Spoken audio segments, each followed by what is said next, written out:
ভাইরা, আমরা জালেমদের সম্পর্কে কিছু কথা শুনতেছিলাম। জালেমরা হয় হিংসাত্মক। কথা বলেন, জালেমরা কি হয়? হিংসাত্মক হয়।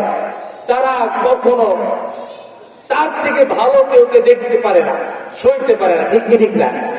কথা বলেন, ঠিক কি ঠিক না?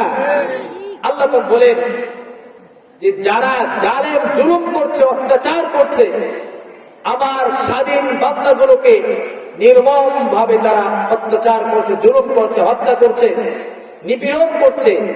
নবী আপনি ভাবিয়েন না, চিন্তা করিয়েন না যে আমি তাদের কোনো খোঁজ খবর রাখি না। কে বলতেছেন? কথা বলেন না, কে বলতেছেন? আল্লাহ বলতেছেন। আল্লাহ পাক কালামকে এত সুন্দর করে আল্লাহ নবীর কাছে পাঠাইছেন। এই কালামটা যখন থেকে নাজিল হয়েছে ওই সময় থেকে নিয়ে কিয়ামত পর্যন্ত পৃথিবীতে যত ঘটনা ঘটবে এই কালামের সাথে ওই ঘটনাকে মেলানো যাবে। জোরে বলুন সুবহানাল্লাহ। আল্লাহ পাক তো জানেন কিয়ামতের আগে কি হবে, কিয়ামতের পরে কি হবে, জান্নাতে কি হবে, জাহান্নামে কি হবে, সব জানেন কে? কথা বলতে হবে, কে জানেন? মুসলমানের রক্ত দিয়ে বিশ্বের জমিন লালে লাল,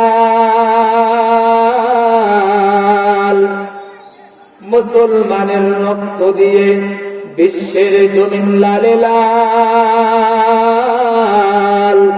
আজ কেন ঘুমাও মুসলমান, আজ কেন ঘুমাও মুসলমান? লিল্লাহে তাকবীর,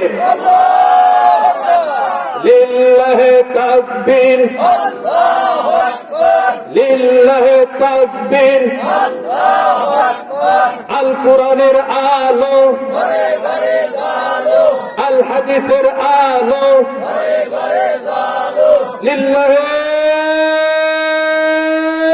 তাকবীর। আল্লাহ বলেন, জালেমরা তোমরা সাবধান হয়ে যাও,